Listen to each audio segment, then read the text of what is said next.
मित्रांनो, तुमचं पुन्हा एकदा GB स्टोरी टेलर या यूट्यूब चॅनलवर स्वागत आहे. आजच्या आपल्या गोष्टीचं नाव आहे पाठलाग. लेखक समीर गडेकर. पण गोष्ट सुरू करण्याआधी जर कोणी या चॅनलवर पहिल्यांदाच आलेले असाल तर त्यांनी या चॅनलला सबस्क्राईब करायला विसरू नका. चला तर मग अजिबात वेळ न घालवता गोष्टीला सुरुवात करूया.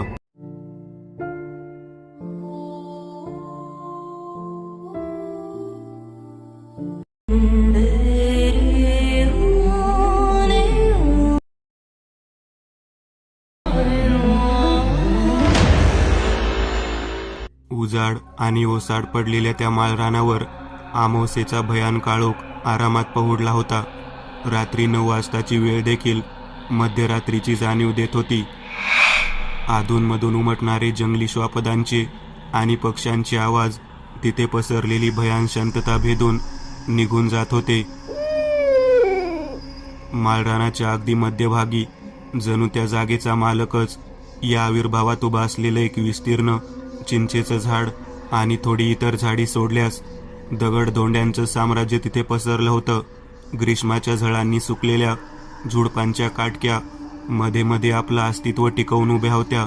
एरवी धिंगाणा घालत सारं माळरान डोक्यावर घेणारा बेधुंद वारा जणू थरथरत कुठेतरी दडी मारून बसला होता. कारण थोड्या वेळापूर्वी डोळ्यात देखत घडलेल्या प्रकाराने त्या भागाचा प्रत्येक घटक आवक होऊन स्तब्ध स्थितीत एका बग्याच्या भूमिकेत रूपांतरित झाला होता. एक नरसंहार, एक आर्त किंकाळी, एका निष्पाप जीवाचा तळतळाट, केविलवाणी धडपड, निर्दयी भावनेचं बिभत्स्य प्रदर्शन आणि क्रूरतेचा नंगानाच. मानवी मन हादरवून सोडणारी एक वावटळ आपला थैथयाट माजवत निघून गेल्याने आता माळरानावर स्तब्ध शांतता पसरली होती. चिंचेचं झाडही असहाय्य होऊन आपला आधार घेऊन बसलेल्या त्या राक्षसाकडे नुसतंच टक लावून बघत होतं. अगदी थंड डोक्याने किड्यामुंग्यांना मारून टाकावे त्याप्रमाणे माणसं मारणारा सुपारी किल्लर राकेश डोंगरे आज आपला 10वा करार, 10वी हत्या नुकताच पूर्ण करून चिंचेच्या झाडाला पाठ टेकवून सुन्न मनस्थितीत पुढ्यात पडलेल्या प्रेताकडे शून्यात हरविल्याप्रमाणे बघत बसला होता. हातातील पिस्तुलावरील पकड सैल झालेली, केस विस्कटलेले, जोरजोरात होणारा श्वासोच्छ्वास, अवसान गळालेलं शरीर घेऊन तो सुस्त पडला होता. हालचाल बंद पडलेलं पुढ्यातील ते क्रूर शरीर रक्ताच्या थारोळ्यात निपचित पडलं होतं. काय गुन्हा त्या जीवाचा, कुठलीही शिक्षा काय म्हणून त्याने भोगावी? आपला नवरा प्रभावी वाटत नाही, तो आपल्याला शोभत नाही म्हणून बायकोने बाहेर सूत जुळवावं आणि प्रियकराच्या मदतीने वाटेतील काटा बाजूला करावा. मग पैसा सरकवल्यानंतर राकेश डोंगरेसारखे सैतान निष्पाप जीवांना चिरडून टाकायला एका पायावर तयार असतात. काही लाख रुपयांसाठीच ही सुपारी घेऊन त्याने आज त्या बिचाऱ्या साध्या सामान्य माणसाचा जीवन प्रवास संपवला होता. पण का कोण जाणे, एरवी अगदी शांतपणे जीव घेऊन प्रकरण निस्तवणारा राकेश आज थोडा चलबिचल झाला होता. हृदय धडधडत होतं, श्वास फुलला होता, थोडा घामही फुटला होता. अवसान गळून चिंचेच्या झाडाला पाठ टेकून बसला असता कसल्या विचारात तो गुंग झाला होता देव जाणे. पण अचानक दूरवरून ऐकू येणाऱ्या गाण्याच्या आवाजाने त्याची तंद्री भंग पावली. तो ताडकन भानावर येऊन शरीर ताट करून बसला. शक्य तेवढ्या वेगाने तो पुढील हालचाली करायला लागला. नेहमीप्रमाणे पूर्वतयारीचा भाग म्हणून डिकीमध्ये टाकून आणलेला प्लास्टिक पेपरचा भला मोठा तागा त्याने बाहेर काढला. ते हाडकुळं प्रेत त्याने त्यात गुंडाळलं. ते प्लास्टिक खूप मोठं असल्याने आता तो फक्त एक प्लास्टिक पेपरचा गुंडाळाच वाटत होता. कुणाला संशय येऊ नये म्हणून त्याने ही खबरदारी घेतली होती. सर्व आटोपताना त्याची पुरती दमचाक झाली. तो घामाझोकळ झाला. दोरीने ते प्रेत बांधत असतानाच दुरून येणाऱ्या त्या गाण्याचा आवाज हळूहळू वाढत जात होता. तो आवाज त्याच्या जवळ येत होता. घाबरलेला राकेश शक्य तेवढ्या गतीने आपलं काम करत होता. बोडी बांधून तयार झाली. इतक्यात दूरवर एक काळी आकृती त्याला आपल्याकडे येताना दिसली आणि तो हादरून गेला. आपलं भिंग फुटलं तर, आपण रंगेहात पकडलो गेलो तर, या विचारानेच त्याला धडकी भरली. टक लावून राकेश तिकडे बघत होता. तसतसं ते रूप स्पष्ट होत होतं. 6 फूट उंच, धाडधिपाड शरीर, मोठाल्या मिशा, भारदस्त चेहरा, अंगावर बनियान घालून लुंगी नेसलेला एक 50च्या आसपासचा व्यक्ती एका हातात रेडिओ आणि दुसऱ्या हातात विजेरी घेऊन त्याच्या दिशेने चालत येत होता. जवळ येऊन राकेशच्या पुढ्यात उभा राहिला. तो एकटक राकेशकडे पाहत होता. थोड्या वेळाने वळला आणि चिंचेच्या झाडाखाली जाऊन आरामात बसला. रेडिओचा आवाज कमी करून त्याने टॉर्च बाजूला ठेवला. कुठले म्हणायचे साहेब आपण? धाडकन आलेल्या प्रश्नाने राकेश गांगारून गेला. ते काही नाही, असंच. राकेश भानावर नव्हता. हे कुठल्या गावाचं नाव? काही नाही, असंच. आणि तो हसायला लागला. मी नगरचा. असं होय? अहो, एवढं घाबरायला काय झालंय? भूत दिसल्याप्रमाणे. येथून 50 किमी माझं गाव आहे. जेवण झाल्यावर थोडं फिरावं म्हणून गाडी काढून बाहेर पडलो तर मध्येच गाडी बंद पडली. मग खाली पायथ्याला गाडी उभी करून वरती या माळरानावर थोडं फिरायला आलोय. राकेशने एक जबरदस्तीचं हसू ओठावर फुलवलं. बरं, फिरा तुम्ही, मला निघायला हवं, म्हणत राकेश उठायला गेला. तसा, आहो बसा की, उगा 2 गप्पा, मलाही खूप बोर झाले. कसली घाई एवढी? भारदस्त आवाजात ती व्यक्ती बोलली. राकेश नाईलाजाने पुन्हा खाली बसला. आणि हे प्लास्टिक कसलं? राकेशच्या अंगातून भीतीने एक लहर आरपार निघून गेली.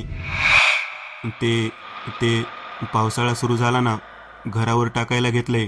अरे थोडं महागीचं वाटतंय, बघूया क्वालिटी, म्हणत तो व्यक्ती जागेवरून उठून त्या गुंडाळ्याकडे चालत निघाला. तसा राकेश जागेवरून ताडकन उठला आणि त्याच्या आडवा झाला. अहो असू द्या, सॅव्हलॉन कंपनीचं आहे ते. अरे काय तुम्ही आजकालची पोरं, मी काय खाणार होतो की काय, म्हणत तो व्यक्ती पुन्हा जागेवर बसला.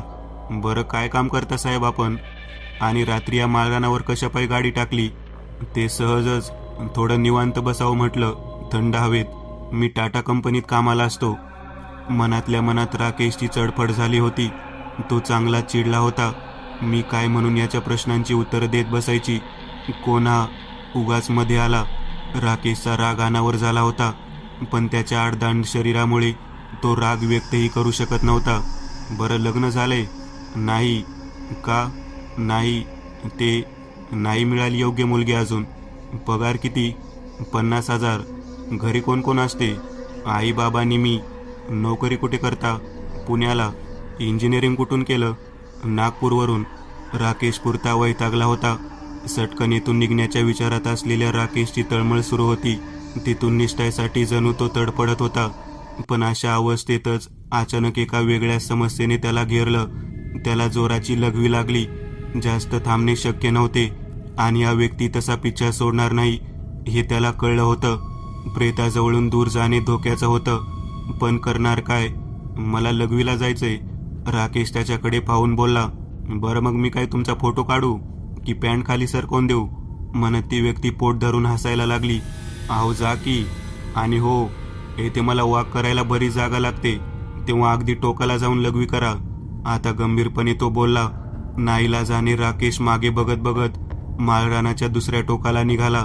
लघवी करत असताना त्याच्या मनात डेड बॉडीचा विचार सतावत होता. त्या व्यक्तीने तिकडे जाऊ नये म्हणून सतत मागे वळून तो बघत होता. ती व्यक्ती मात्र शांतपणे गाणी ऐकत बसली होती. थोडं हायसं वाटून राकेश पुढे बघायला लागला, पण डोक्यात विचारांचं चक्र गरगर फिरत होतं. कोण असेल हा व्यक्ती?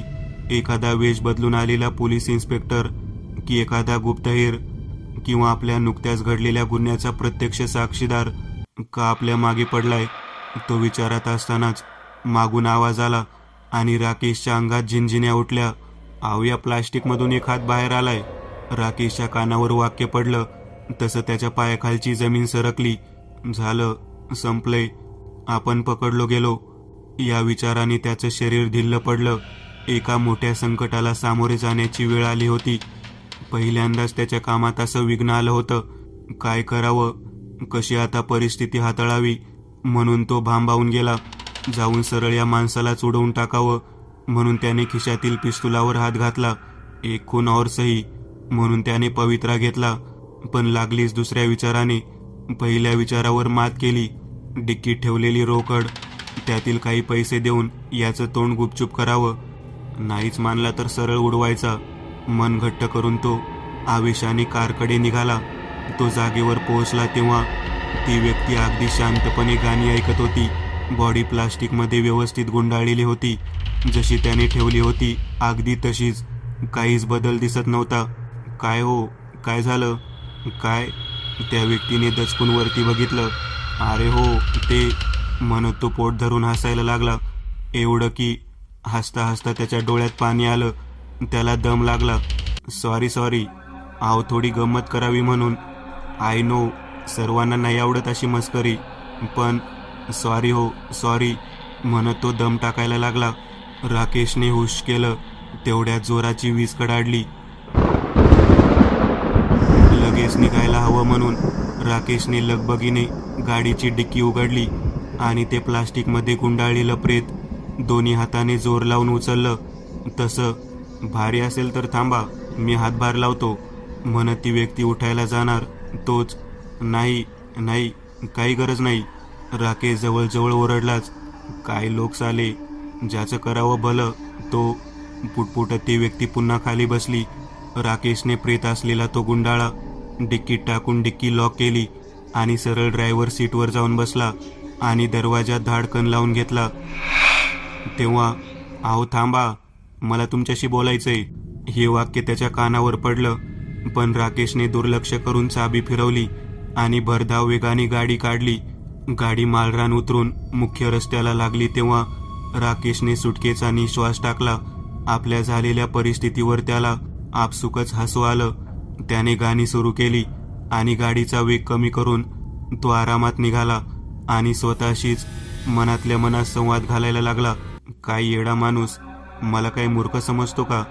काय तर म्हणे ऑफिसर आहे, लुंगी बनियान घालून फिरणारा ऑफिसर. वा. राकेश स्वतःशीच हसला. प्रश्न तर असे विचारत होता जणू मुलाखत घेतोय. विनाकारण दुसऱ्याच्या मध्ये टांग अडवण्याची खूप सवय असते काही लोकांना. जास्त चढला असता विनाकारण जीवाने गेला असता. माहीत नाही साल्याला मी कोण आहे.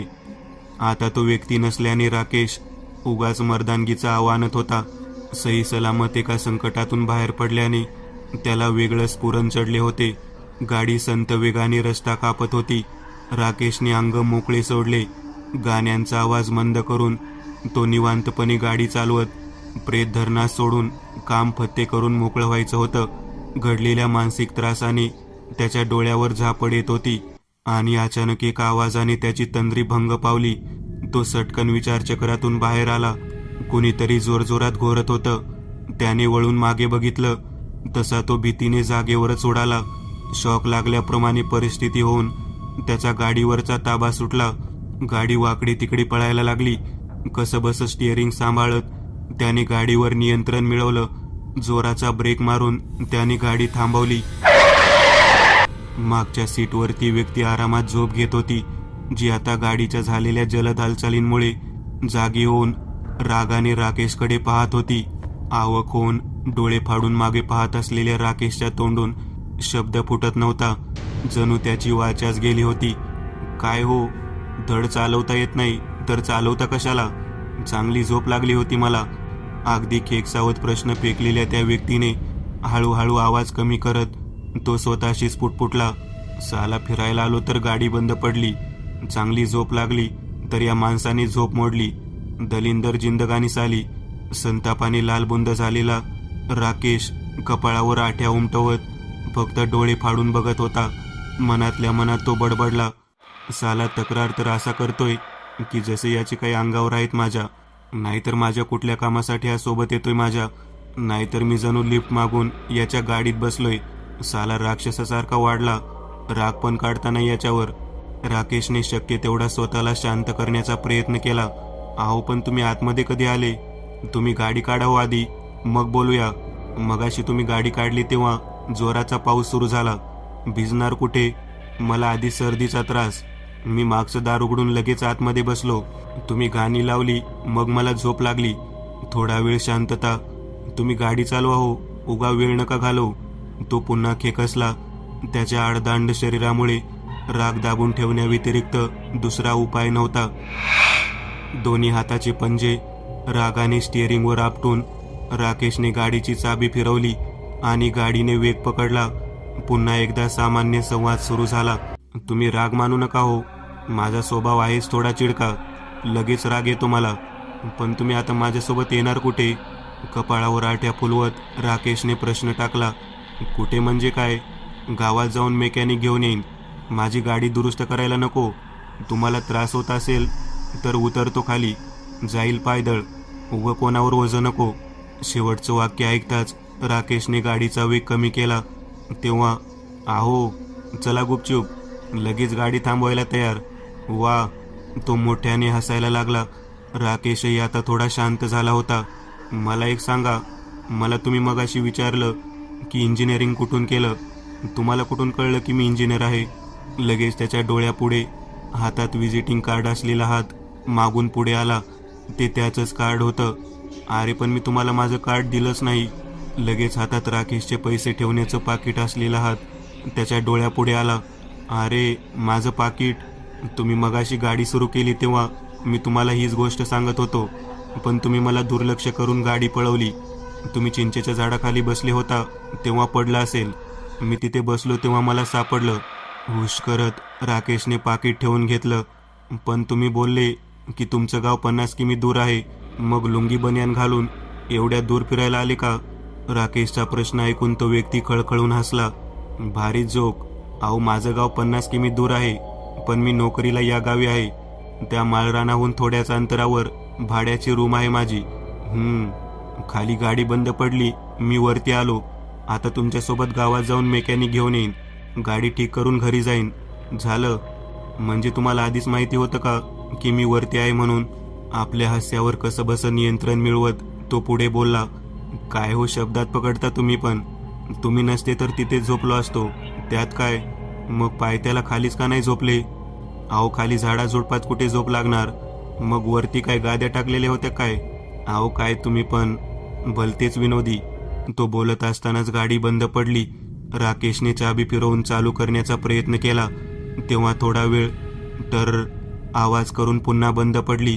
2-3 वेळ राकेशचा प्रयत्न अयशस्वी ठरला. शेवटी रागाने हाताचे पंजे आणि नंतर कपाळ स्टिअरिंगवर आपटून त्याने दार उघडले. पुढे जाऊन बोनेट उघडून इंजिन चेक करायला लागला. सर्व चेक करून गाडी चालू करण्याचा प्रयत्न केला. 2-3 वेळ प्रयत्न करूनही गाडी चालू व्हायचं नाव घेईना. अखेर एक जोराची लाथ मारून आई बहिणीच्या शिव्या घालून झाल्या आणि अचानक त्याच्या एक गोष्ट लक्षात आली. तो व्यक्ती आता मागच्या सीटवर नव्हता. तो आजूबाजूला कुठेही दिसत नव्हता. राकेशची नजर चोहोबाजूंनी भिरभिरायला लागली. साला गेला कुठे भामटा? तो स्वतःशीच पुटपुटला. सुटकेचा निश्वास टाकतोय तोच त्याची नजर दूरवर एका झाडाखाली गेली. प्रेत बांधायला आणलेल्या प्लास्टिकचा एक गुंडाळा त्या झाडाखाली दिसला होता. कुणीतरी ते प्लास्टिक अंगावर ओढून तिथे बसला असावं. राकेशच्या तळपायाची आग मस्तकात गेली. त्याने डिक्कीकडे बघितलं. डिक्की बंद होती. खिशातील पिस्तुलावरील पकड घट्ट केली आणि रागाने पेटलेला भडाग्नी त्या दिशेने मार्गक्रमण करायला लागला. साला खूप झाला आता, बस एक खून और सही. चायला एकदाची कटकटच संपवून टाकतो. नसता डोक्याला त्रास. मान ना मान, मै तेरा मेहमान. येतात कुठूनही जनावर आमच्या मार्गात. बघ म्हणावं आता माझं खरं रूप. स्वतःशीच बडबडत तो तिथे पोहोचला तेव्हा ती व्यक्ती अतिशय शांतपणे ते प्लास्टिक अंगावर ओढून झाडाखाली बसली होती. आहो, आता मात्र राकेश रागाने ओरडला, कारण याने डिक्कीतलं प्लास्टिक घेतलं म्हणजे याला डेड बॉडी दिसली हे त्याला पक्क झालं होतं. त्यामुळे त्याला संपवण्याचा बेत मनाशी पक्का केला होता. ओ साहेब, ओ साहेब, अरे तुम्ही, झाली का गाडी सुरू? चला चला, निघायला हवं. तसाही उशीर झाला म्हणत तो प्लास्टिकची घडी घालायला लागला. कसली घडी? आणि हे प्लास्टिक कुठून आणलं तुम्ही? कुठून म्हणजे काय? गाडीच्या डिक्कीतून. भुरभुर पाऊस सुरू झाला, मग घेतला थोडा तुकडा तोडून. त्यात काय एवढं? आणि ओरडता कशाला? काय सोनं लागले का त्या नासुकल्या प्लास्टिकला? आणि डिक्कीची चाबी कुठून मिळाली? गाडीची चाबी आतमध्येच होती, त्या गुच्छातूनच काढून घेतली. काय घोडं मारले एवढं ओरडायला मी तुमचं? थोडी शांतता. आणि काय हो, फसवता कुणाला? मला कळलंय तुमच्याबद्दल सर्व.